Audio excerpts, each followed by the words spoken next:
Shri Ashwini Vishnu ji. Chairman sir, thank you very much for this opportunity to speak on this very important bill. Sir, I'll lay down the overall context.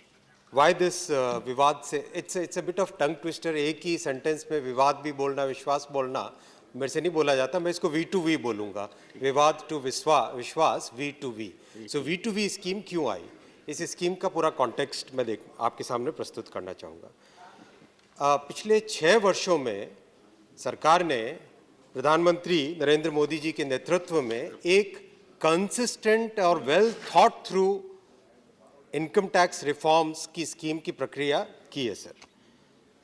इसके 6 elements हैं. पहला element है tax burden को reduce करना.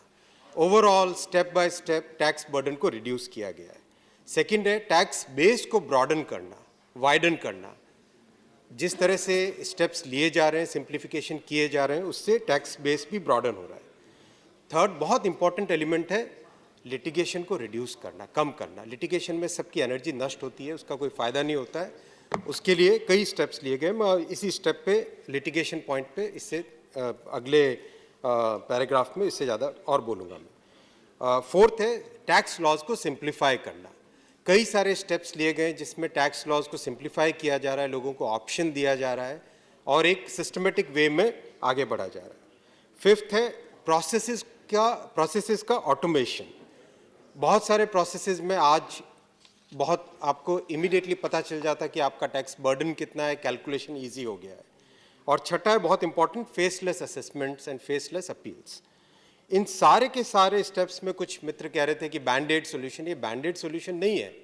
It's a very well thought through and a systematic and a consistent effort at reducing the tax burden, simplifying the tax laws and making sure that the people are focused on their economic activity rather than just again and again going back to the tax authorities.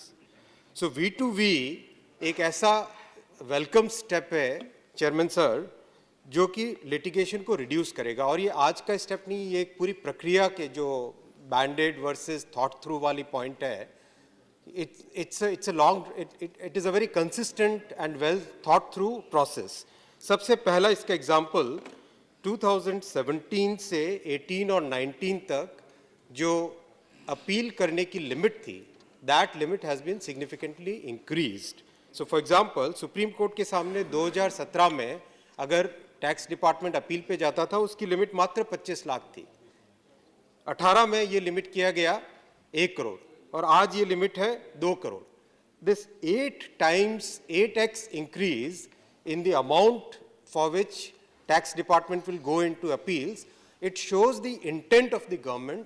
The intent is not to bind people into unnecessary litigation, but the intent is to make sure that the people are focused on their economic activities and instead of just fighting in the courts. Same case for High Court and ITAT. In the case of High Court, the limit has been increased 5 times.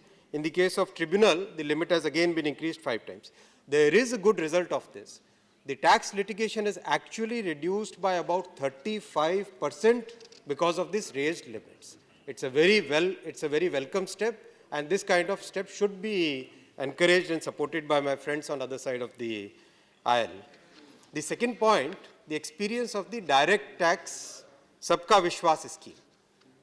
सबका विश्वास scheme में रफली 1,30,000 cases में से 50,000 cases settle हुए हैं. 1,30,000 cases में से 50,000 केस सेटल होना बहुत अच्छी बात है. 3,75,000 करोड़ का जो डिस्प्यूटेड अमाउंट था डायरेक्ट टैक्स इनडायरेक्ट टैक्सेस में, उसमें करीब 25,000 करोड़ का कलेक्शन हुआ है. I think that's a very significant amount which should be welcomed and which should be used as the template for the next reform rather than just criticizing it कि केवल बड़े लोगों ने किया है, छोटे लोगों ने नहीं किया, या छोटे लोगों ने किया, बड़े लोगों ने नहीं किया. I don't think we should be just making sub, especially coming from somebody my alma mater, Wharton grad.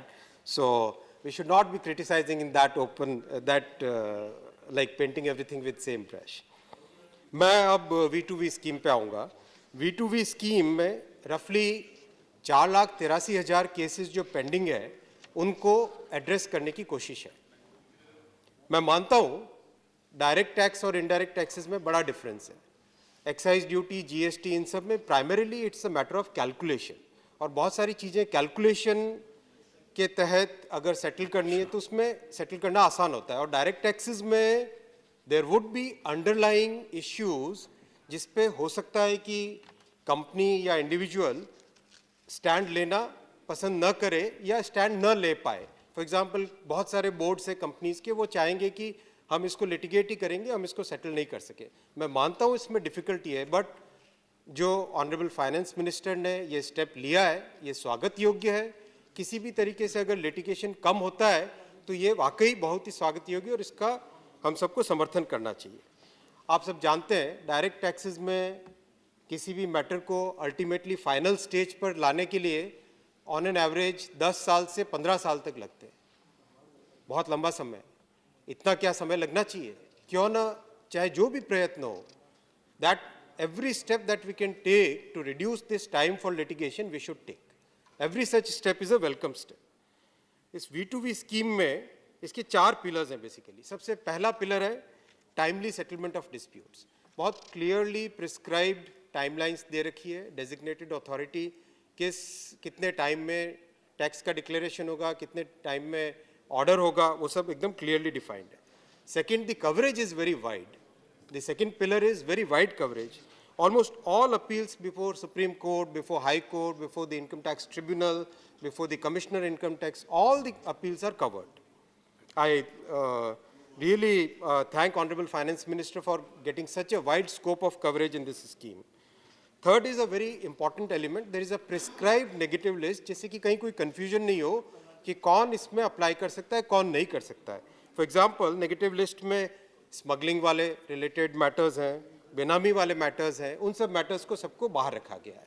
It's a very welcome step. इस तरह की क्लैनलीनेस जो मेरे फ्रेंड ने कहा कि क्या हम मॉरल हैजार्ड क्रिएट करें, I don't think we are creating a moral hazard in this.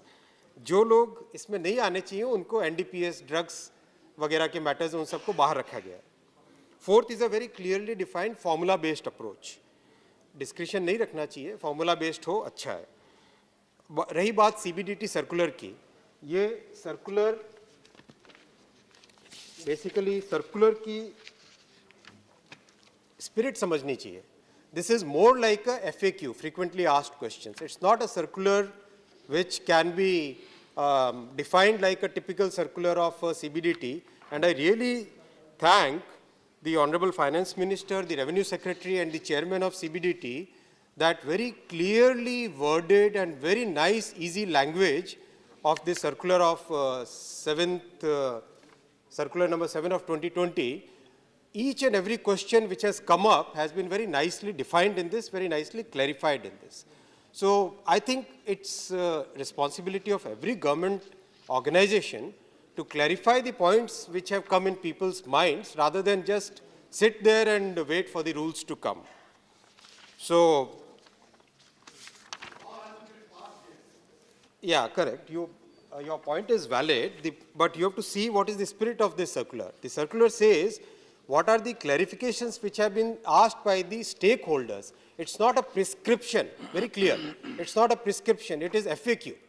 It is a frequently asked questions. So that's the difference between a normal circular and a FAQ circular. In conclusion, sir, I'll recommend a couple of small humble submissions. First, the time which is required for this settlement of the disputes definitely needs to be increased. I think most organizations and many individuals will take time to consider the pros and cons of their disputes. So June may probably not be a right time. It might require probably 1 full year for this entire scheme to be operational. Second is, each and every dispute has some underlying cause. So can we focus on each and every underlying cause which gets clarified in this scheme and then use that as the base for simplifying the laws? Third, the negative list has some elements which need to be pruned, because let's say any prosecution in IPC, this is a very general thing.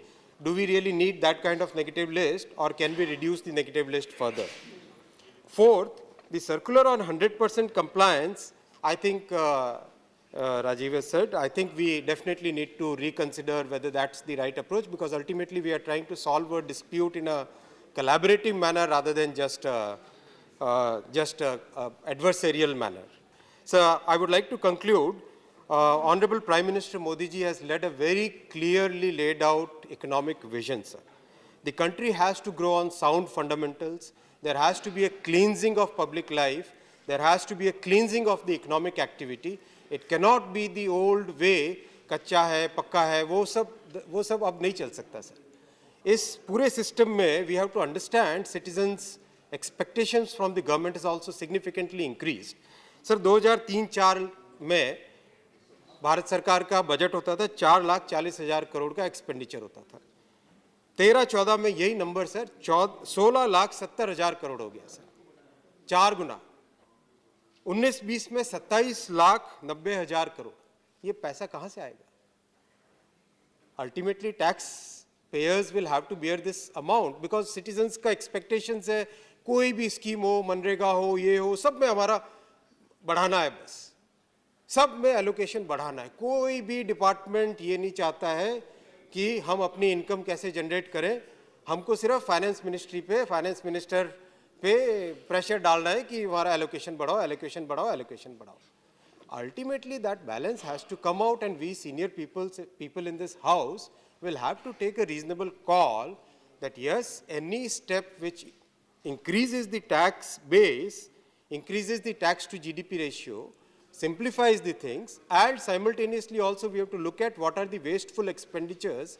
Can we reduce those wasteful expenditures? Can we bring that balance so that the economy moves forward in a very sound manner, in a consistent manner, rather than moving up and down, sir? A very simple statistics to support this tax to GDP ratio point. France mein tax to GDP is about 46%. Germany has about 38%. UK about 33%. US 24%. And India is about 11.5%. So what steps Honorable FM is taking to increase broaden the tax base, simplifying the structure, reducing the litigation, we should all welcome this. We should welcome this because we want the businesses and individuals to focus on the economic activity rather than wasting their time and wasting their energy in litigation. So that is what will actually increase employment. We have to, as I've said earlier in this house, every element of our economic policy has to be focused on what is generating employment, how to increase employment. So reducing the focus from litigation and putting the focus on economic activity is one of those steps, sir. I welcome this bill and I request all the honorable members to pass this bill. Thank you, sir.